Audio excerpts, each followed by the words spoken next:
Salut mes loulous. Aujourd'hui on va parler de quoi mes petits lapinous? On va parler de ce merdier de faisceau électrique de la SP6. Ouais, alors je vais essayer de faire court parce que là j'avais fait une vidéo avant, mais je me suis dit non, ça laisse tomber, ils vont tous se barrer. 25 minutes la vidéo, je fais c'est pas la peine. Alors je vais faire court. Voilà, c'est fini. C'est fini, on va barrer. Non, on va essayer de faire vite, vite et bien.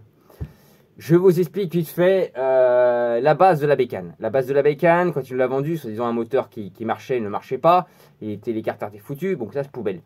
Le faisceau électrique nous avait dit qu'en conclusion de l'histoire, il fonctionnait, mais clignotant, etc. Mais qu'il fallait recharger la batterie de temps en temps. C'était tout le temps, la batterie. Donc en conclusion de l'histoire, son régulateur ne marchait pas. Je vais vous expliquer pourquoi et comment il ne marchait pas déjà son système de régulateur. Parce qu'il avait changé le régulateur, il avait mis un régulateur AliExpress. Il a donc fait une grosse connerie qu'il ne faut pas faire, je vous préviens, il ne faut pas la faire cette connerie. Il a branché ce régulateur-là, il a dérivé ce régulateur-là sur un autre régulateur. Donc déjà, ta machine ne va pas fonctionner normalement. Mais il n'y a pas que ça qu'il a fait. Il a fait une grosse erreur. Et certains diront, ouais non mais c'est pas grave. Si, c'est grave. Il a mis des câbles de maison en 1.5 en rigide. Alors je précise bien en rigide.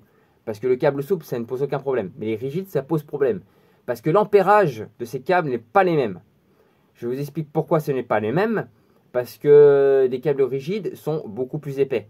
Donc, ce qui se passe quand tu mets des câbles rigides sur du câble souple, c'est que ton câble rigide, lui, va résister à l'ampérage bien plus élevé que ton câble souple. Donc, ton câble souple, il va fondre. Et c'est ce qui s'est passé sur la prise masse. C'est que sa prise masse, elle a pris cher. Donc, je suis obligé de la refaire. Ça, c'est une chose. Donc il avait dérivé ça, donc il a fait une belle connerie. Donc le régulateur, vous allez le voir à la fin, il a complètement cramé. Donc il a pris feu. Comme à l'intérieur, tout est noir. Voilà. Donc il est mort. On reviendra sur le régulateur après parce qu'il y a d'autres choses sur le régulateur. Ensuite, il y avait une autre pièce qui n'était pas d'origine, c'est le commodo. Pour ça, heureusement pour moi, il a fait quelque chose d'à peu près propre, donc les câblages, ça allait.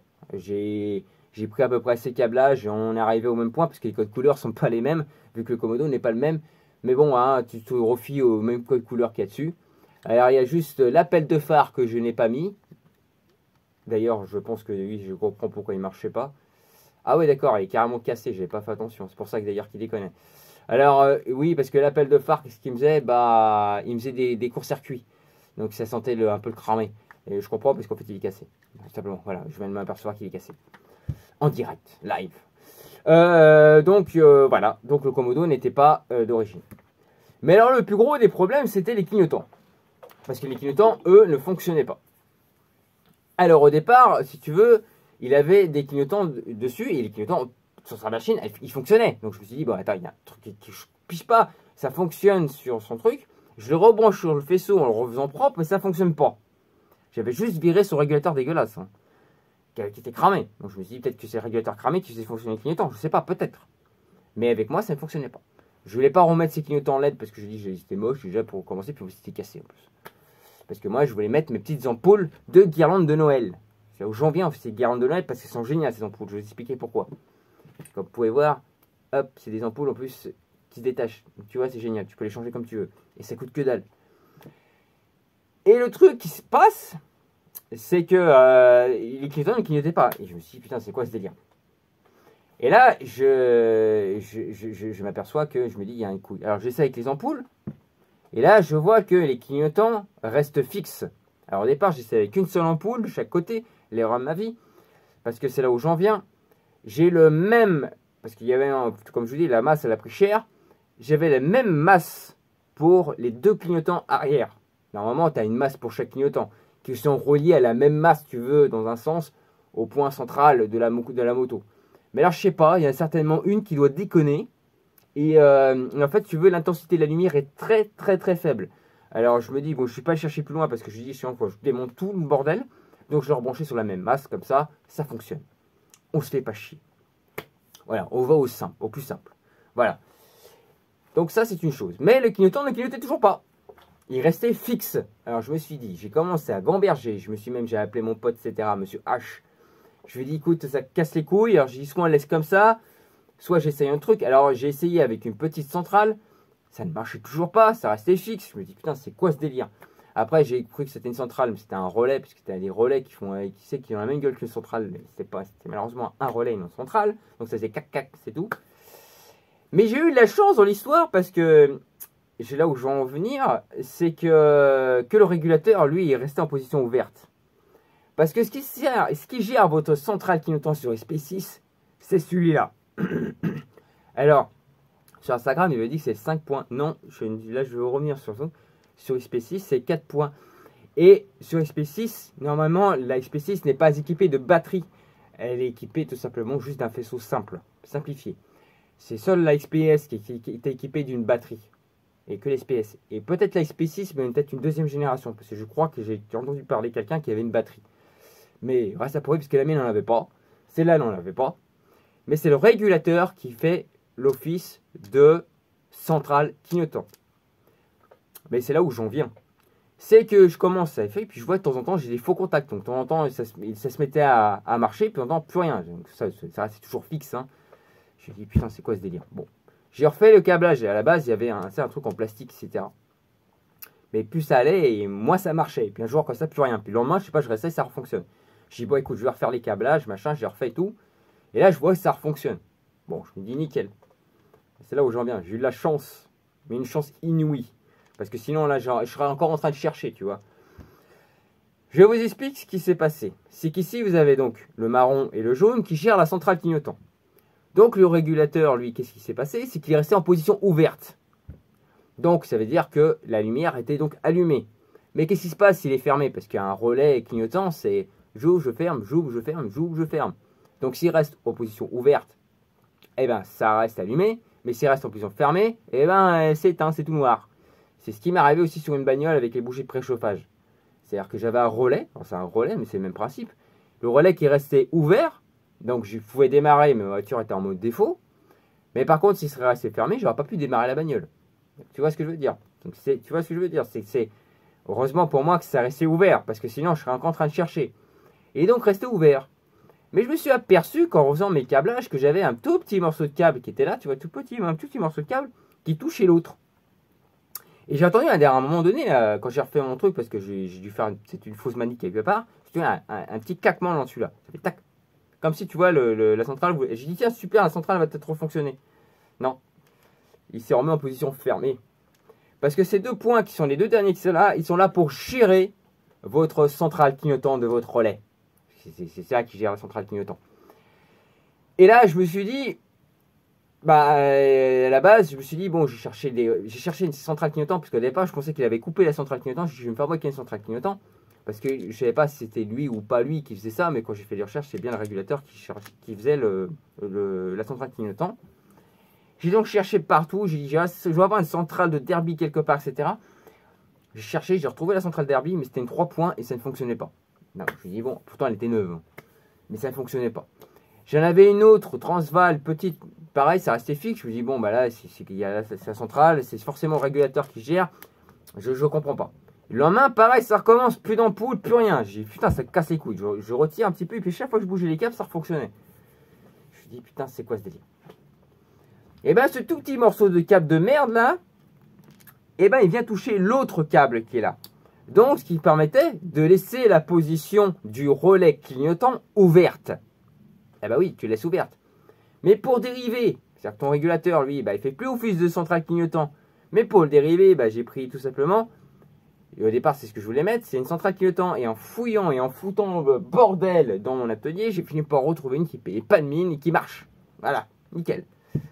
Donc en conclusion de l'histoire, j'ai donc chanté les deux câbles qui me permettent de faire fonctionner mes clignotants. Donc quand tu vois, tu les mets comme ça, toc, avec une batterie. Donc le klaxon fonctionne. Les phares aussi fonctionnent, j'ai tout testé. Les clignotants, eux, bah, ça fonctionne. Je ne touche pas trop parce que je vais basculer celui-là. On voit bien que là c'est vert, l'autre c'est fuchsia. J'adore le fuchsia, c'est joli fuchsia. Et voilà, et en conclusion de l'histoire, ça fonctionne. Après je bascule de l'autre côté, hein, c'est pareil, ça fonctionne. Hein. Voilà, ça fonctionne aussi. Et c'est pareil, tu as une fuchsia et une verte. C'est beau, j'aime bien le fuchsia et le vert. C'est beau. Donc en conclusion de l'histoire, j'ai chanté les deux. Bah oui, parce que là, en conclusion, je chante en position ouverte.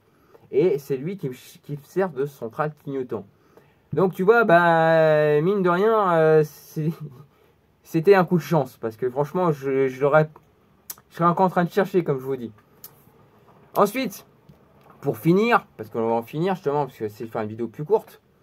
À la base, les clignotants, c'était des stromboscopes. Pour ceux qui ne savent pas ce que c'est que des clignotants stromboscopes, c'est pour ça que lui, il était malin. T'as un plus et un machin, vu que le relais, lui, reste en position ouverte. Ce qu'il a fait certainement, hein. Ou qui, je sais pas ce qui s'est passé, j'en sais rien, ce qu'il a branlé avec l'autre régulateur, je sais même pas comment ça fonctionnait, je peux pas vous dire. Mais il avait des clignotants stromboscopes. Alors, un clignotant stromboscope, pour ceux qui ne savent pas, ce sont des LED en série. Donc, le stromboscope, c'est pour quelque chose pour clignoter. Mais c'est le même principe.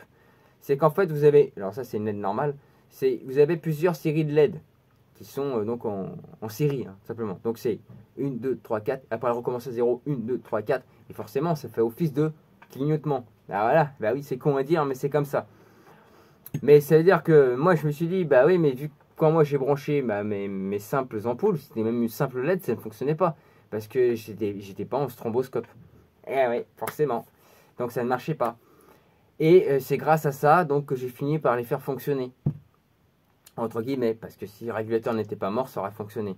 Donc en fait, le régulateur la centrale du régulateur, centrale clignotant du régulateur est morte. Voilà. Donc j'ai dérivé par une autre centrale à part. Ensuite, j'en viens pour autre chose, vite fait, après je clôture cette vidéo. J'en viens justement à parler de ces petites ampoules magiques de sapin de Noël. C'est joli, j'adore le fuchsia. Je en viens parce que ces ampoules-là, c'est 4 balles.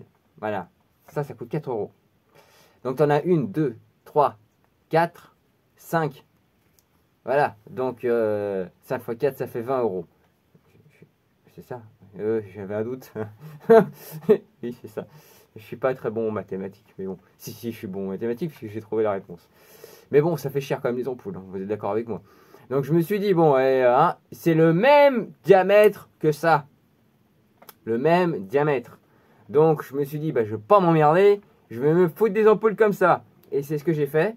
Donc c'est-à-dire que par contre après, il va falloir que je trouve. Alors les clignotants, je sais où ils sont. Les phares, je vais les trouver parce que je sais où, quand je vais les brancher, je vais les retrouver aussi. Par contre, c'est le point neutre. Je ne sais pas, après j'aurai le point neutre. Normalement, j'aurai aussi... Alors attends, comment ça se fait qu'il y en a 5? J'ai le point neutre, j'ai le voyant d'huile, j'ai le voyant clignotant. Alors attends, j'ai le voyant clignotant, j'ai le voyant d'huile. Le voyant d'huile, j'en ai pas besoin. J'ai le mode phare. Qu'est-ce qui manque encore? Ah, peut-être après, t'as aussi l'appel de phare, c'est vrai. Je crois que c'est même sur le même branchement, donc je comprends pas trop. Pas bon, je vais voir. Là, j'ai le compteur là-bas, je sais plus lequel c'est. Et autre chose aussi, après c'est le coupe-circuit, parce qu'il est adapté aussi à un coupe-circuit, je crois. C'est pas celui d'origine non plus. J'ai cherché parce que j'ai regardé ces branchements, je me dis il y a encore un truc que je comprends pas. Alors, par contre, il y a juste un petit bémol quand même sur le coupe-circuit. Alors, quand je le branche sur batterie, j'ai la masse qui chauffe. Beaucoup. Mais c'est que quand c'est sur batterie. Alors, je me dis, vu que il n'y aura pas de batterie dessus, alors je pense que ça va faire un espèce de court-circuit ou une espèce de truc qui va chauffer avec la batterie. Mais vu que je n'ai pas de batterie, je m'en fous, le câble il va pas chauffer. Je testerai quand même, on ne sait jamais. Mais il ne chauffera pas parce vu qu'il n'y aura pas de batterie, une fois que le courant sera coupé, il n'y aura plus de charge électrique, même en permanent, parce que tu auras toujours un plus permanent. En permanent, donc tu te dis, bon, ah, c'est bon, c'est torché. Voilà.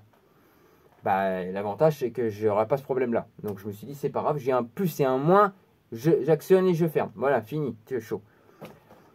Bon voilà, bah c'est con, j'ai fait le tour de l'histoire de ce faisceau électrique.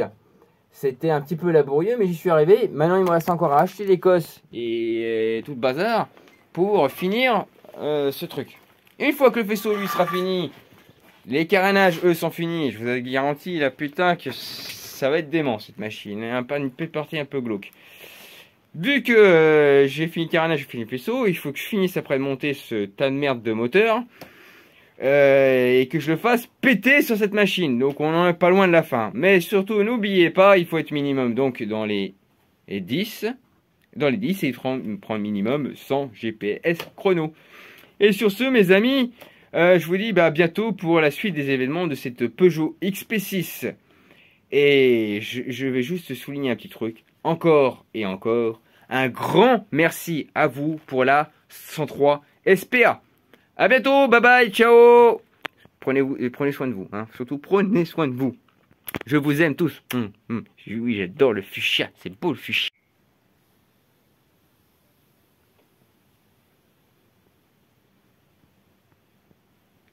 Hé hé.